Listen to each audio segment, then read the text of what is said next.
things that we did. 5 o'clock in the morning, right down the street here, we'd be loading a truck on the car with weapons of mass destruction. Bacon, eggs, pancake mix, headed to the breakfast program. And then up was that fateful morning, December the 4th, 1969, when the Dust of Red happened in Chicago. I'll never forget it. Some of the old timers here probably remember Walter Cronkite. How many of you remember Walter Cronkite out there? CBS News. Wasn't on cable television, CNN, NBC, none of that shit there. We had to do it the old-fashioned way. 2 Black Panthers killed in Chicago. The only reason they didn't dust Bobby Rush because they couldn't find him. They intended to dust him that night too. But Bobby Rush has been in Congress for the last 35 or 40 years. Everybody probably bring up the speed, seen the movie The Judas and the Black Messiah. Well, we had lots of Judases here in Portland. And any mass group or organization that you start, it's hard to keep out infiltrators. And you have to let them welcome with open arms. Why I became in the party was mainly because the party was the only group, the only group that was against the Vietnam War. I protested against the Vietnam War. We used to meet near right down the street, several blocks down the street on Williams and Russell Street. Leave the house in the morning with the party papers on the one arm and leaflets on the other arm, telling the guys to come to the health clinic for dinner breaks. The people would see me out there every day. The news was feeding the kids. The community really came together. They had our backs and we had theirs. It's a strange. Never thought by the grace of God that I'm here over 50 years later, 55 years later now. To be there, tell me, it's proud about this, you know, and some of it, you know, it wasn't, Hoover had, we just had a president who went out of office, so Donald Trump, you know, I want to say this. Trump wouldn't make a buck on Hoover's ass. Hoover could go so low, Trump's ass would look like the North Star. That was one racist soul, you know, and I'm pretty sure, you know, where I'm going, you know, I hope to run into him one day. COINTELPRO, it had a special program to go out to all the groups that were out in the streets that were feeding the kids, were trying to help get everybody. We had we go down to the site here and I'll start pointing out some things so you know I can we leave here in a few minutes and go in a few more words when we go down. We can take some of your questions on the spot. And we never knew they were going to honor us in Portland here, of all places. In those days, they had the whole Portland City Council was against the Vietnam War. They dropped no bombs in Vietnam than they did World War I, World War II, the Korean War. You know, we always bombing somebody back into the store here. And that's what we did in Vietnam. Old Lyndon Johnson, bless his racist soul, you know. He was a good Democrat, and he used Dr. King. He used them all, he used them bad.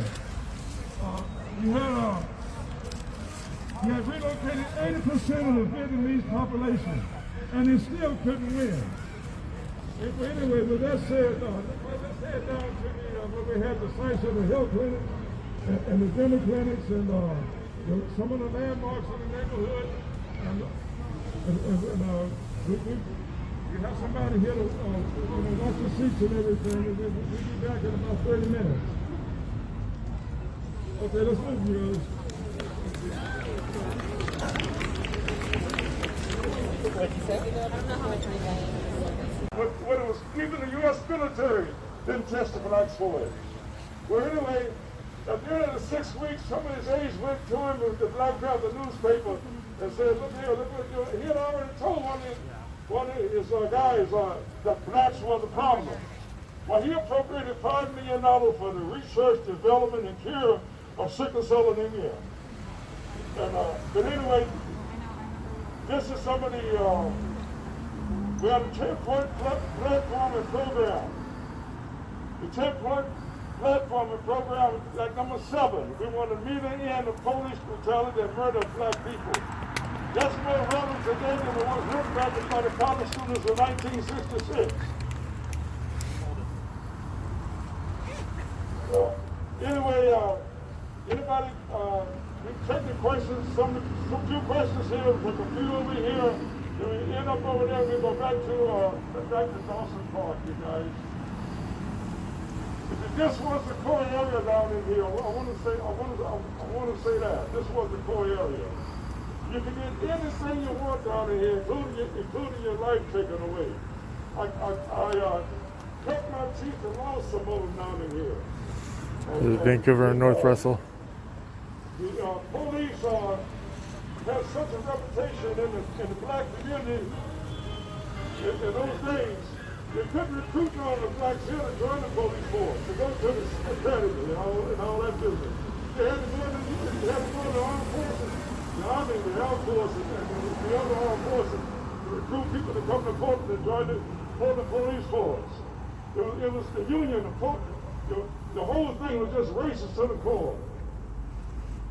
Putting one of us in a position, on top of the police union and all that business, the chief and all this and that. It ain't helped us in the last 55 years, it ain't gonna help us in the future. Again, I just want to say that's why we have to keep it in the streets.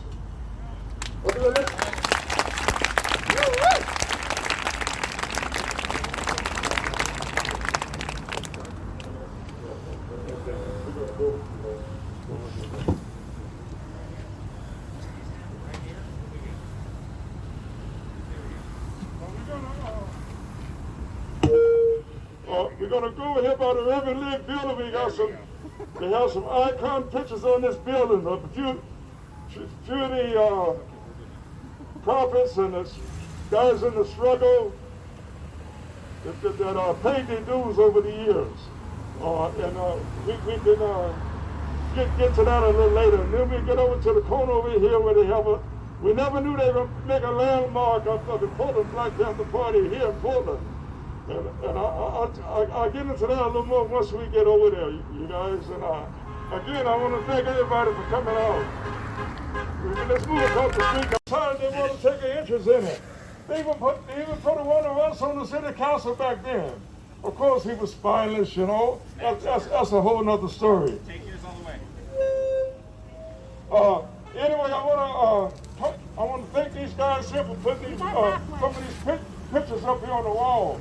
Some of the black history, these guys here, they used to be out on West Burnside, 12th and Burnside. And they patterned after the party back in the 80s and 90s. Back during the Reagan, you guys remember old Ronald Reagan, don't you? All right then. Okay. But anyway, I want to start out with Nelson Mandela, you guys. You guys know all the years he spent in prison and all that. Yeah, okay, well, I drove down to Oakland again to visit, to see him speak in the Oakland Coliseum. Well, the black politicians that got a hold to him, they even have the Native Americans representatives with him also. And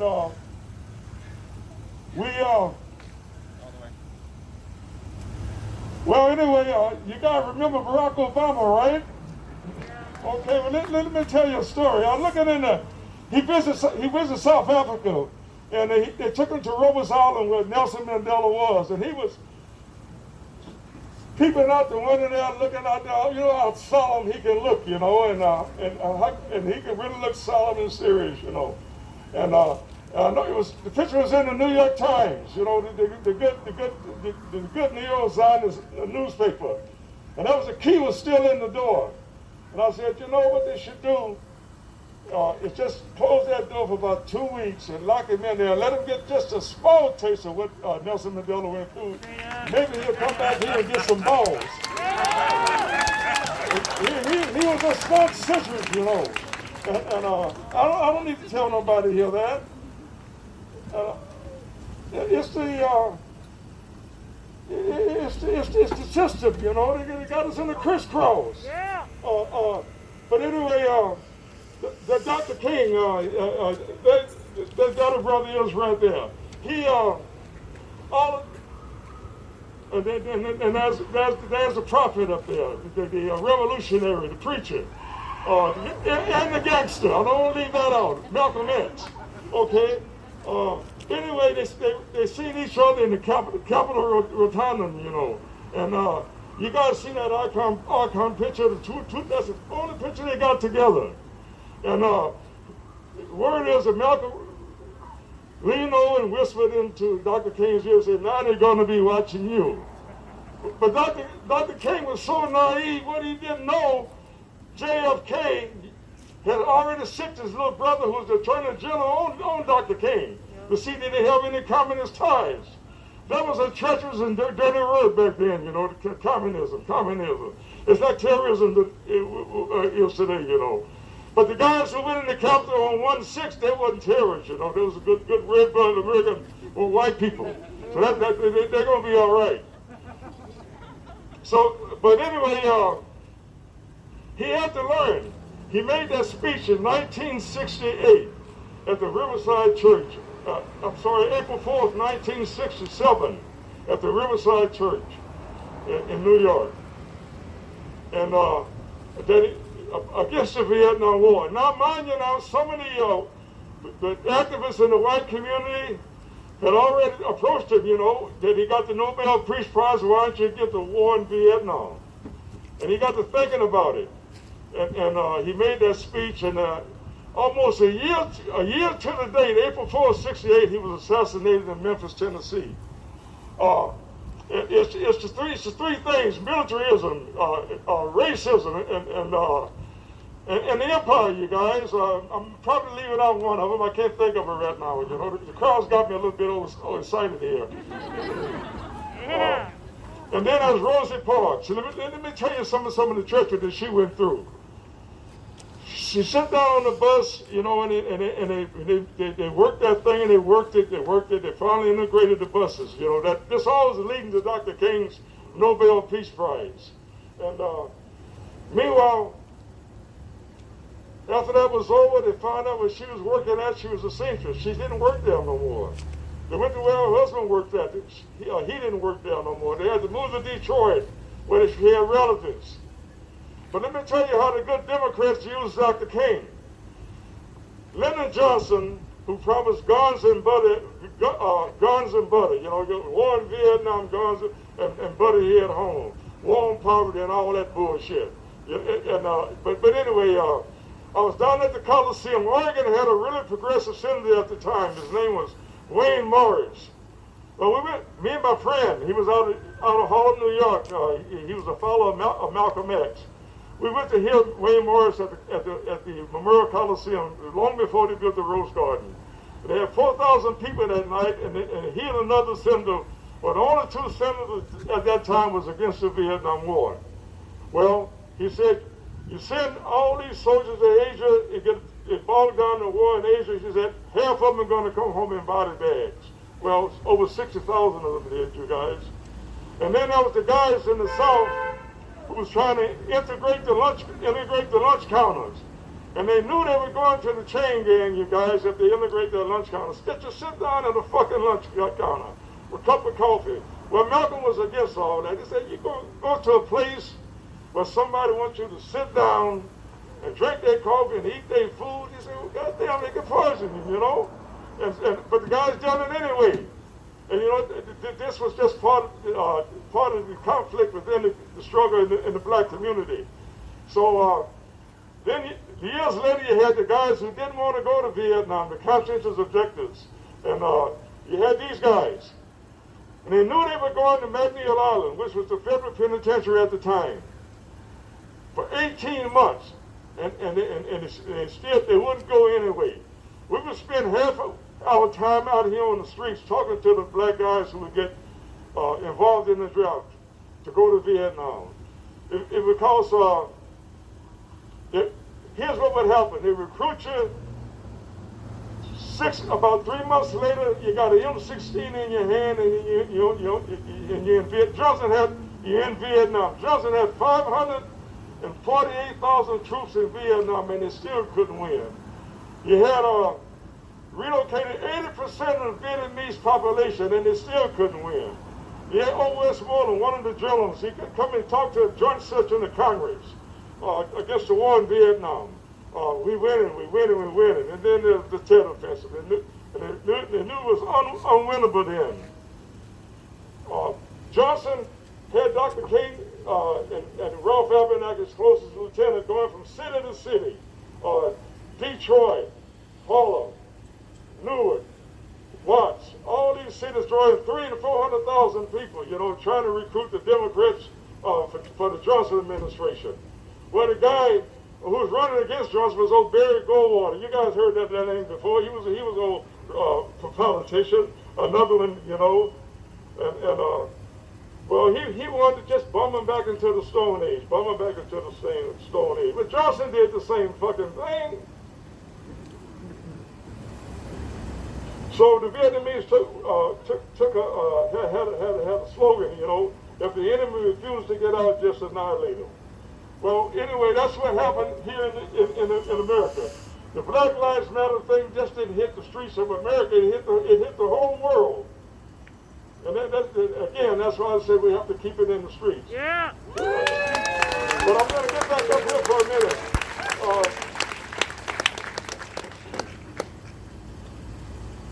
I'm going to say a few words about Dr. King and Malcolm X.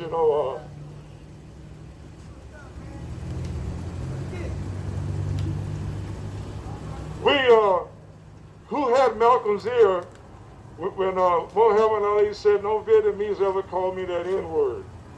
It was Malcolm. Well, I took that to heart.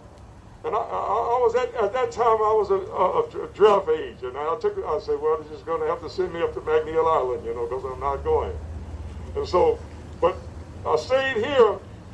The three-letter guys. Now I'm thinking about it. I would say, well, the three-letter guys came to my house on a one Veterans Day. I'm black. I'm 22 to 23 years old. I can't hardly remember now. I'm gonna tell my age here in a little bit. And they knocked on my door one Veterans Day. I wasn't supposed to be here out on the streets talking civil rights and a war against the empire. I was supposed to be in Vietnam. Well, that's the day they tried to buy me off, you guys, but I didn't take the bribe. And if I would have took the bribe, I wouldn't be out here talking to you guys today. Yeah.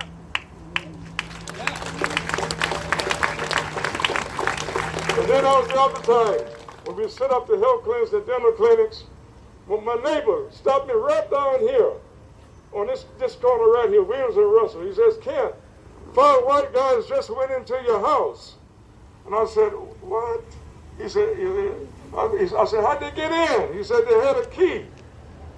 And he had the license number, everything. It was a government agency, COINTELPRO, you guys. Those guys don't quit. Those guys don't quit. They hunt you by day and arrest you by night. We tried to stay one step ahead of them, but we didn't let that bother us. We kept going, we kept pushing, we kept going. We kept out there serving the people. And nothing was more powerful to me when talking to 1, 2, or 3 people on the street corner. I see them right around the hill, right around the hill. I talk about the war in Vietnam. I talk about the poverty in the neighborhood. What do the family need? Anybody sick in the family, bring them. Anybody need dental care, bring them here. And I said, okay.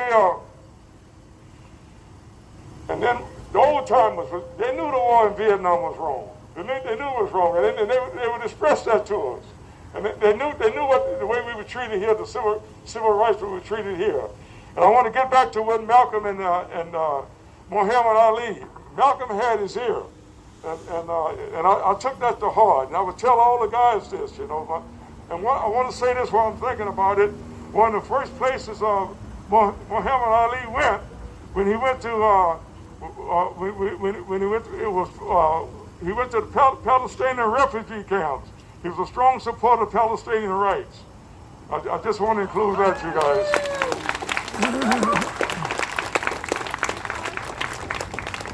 Okay, then let's move right over here to this corner over here, and everybody get a chance. And I want to point out a few things over here. You got a landmark thing in the sidewalk, and I never did quite make it to the Hollywood Walk of Fame, but I certainly made it to the Portland Walk of Fame.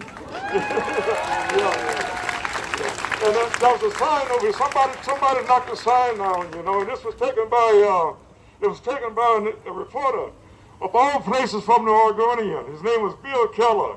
He went on to be to the Washington Post, and he went on to be the executive editor of the New York Times. But anyway, he took this picture over here at the breakfast program one morning, you guys, and I never knew it was going to be in the paper. And I was walking up the streets one day, right down the street here, and he said, one of the old timers down there said, "Forge your pictures in the paper today." And I said, "Oh, what they want me for now, you know?" And it was a good article. It was a really good article. And I'll get in that story when we get back up to the park in a little bit, you guys. If you get me going, I can talk all night. If you remember when you're passing by Williams and Russell, when they put it back up, you might get a chance to see it. It came down last year during the protest. Anyway, he was a local artist. He was out of Stanford University. He did all this landmark stuff along Williams Avenue. And from the Dr. Marshall over there, Dr. Unfeng, who was out of Harvard University, one of Oregon's first black MDs. Let me tell you how long ago this has been. I got my first physical from him for $10.50. His office was right down the street where the Shell station is on Williams Avenue. So you do the math and figure out what a physical costs today when you go see a doctor, you guys. We never knew they were going to do this, and again, you know, I didn't make the Hollywood Walk of Fame, but the party certainly made this one. Everybody was against the party. The party aligned themselves with the people. And they sent the police intelligence. They sent the COINTELPRO.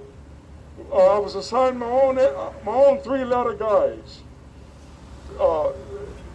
just to make your life miserable. But we kept on pushing, we kept on pushing, we kept serving the people, we kept serving the people. Nobody paid us. We wasn't on anybody's payroll. We didn't take money from cooperation, none of that. We didn't take money from Nike. We didn't take money from the city. We didn't take money from the state. None of that bullshit. We are out here to serve the people. We get down to the courthouse, you guys. Some of us will get arrested. We had a group. We aligned ourselves with people in the black community, with people in SDS. You guys heard that, Students for a Democratic Society. Okay, the Peace Movement, Peace and Freedom Party, Women's International for Peace and Freedom. They arrested me one time. I don't know how I'm going to get out of jail. My bail was $80,000. And I don't know how I'm going to get out. This is back then. And so one of my comrades we had made contact with in the white community is a lady. I didn't know her from this lady, young lady right here. She went down one Friday afternoon and put up $80,000. But let me tell you what happened. They closed the window on her. I had to stay in jail till that Tuesday to get out. And I was able to organize my case, and I walked in the courthouse 2 weeks later, and I walked in the courthouse 2 weeks prior. 2 weeks later, I walked out a free man. I was found not guilty. I had a lawyer. The lady right over there, Judge Mercedes-Benz, Diaz, a picture of Mercedes-Benz, Diaz. A picture's up there on the wall now. Her courtroom was right next to the courtroom where I was being tried at, you guys. And what happened, one morning during the recess, we were out in the hallway, you know, 15, 20-minute recess, and she gave us the peace sign. Right then I knew I was going to beat the case, and I did. But it was a student, the student activists from Portland State, from the black community here, packed the courtroom every single day. We get down to the police shoot somebody. No questions asked. Just like today, the police union just overpowering. It's been taken under advisement. It's been taken under advisement. Police stay on the force, you know, they don't move, they don't transform. Power is everything, and we had none of it then. What happened? We get down to the courthouse to pack the courtrooms to try to make a difference with the jury and everything. They put benches out in the hallways. We can't even get to the courtroom. And they put benches out in the hallway. We can't get to the courtroom, but they can just do like they did in some of the other states. Well, one day we met over in the park, just like we did last summer down there at the Justice Center and the federal courthouse. We decided we were going to go in one day. We threw all the benches to the side, and we packed the courtroom. Well, the judge called a mistrial. But that case never did come up again for another 2 or 3 years. So some of this history, you know, you won't hear about it in Oregonian. You won't hear about it here. The Oregon Historical Society, there was a lady who wrote more on the Black Panther Party, Portland Black Panther Party in the state of Oregon. She's a local writer. She used to live right down the streets here.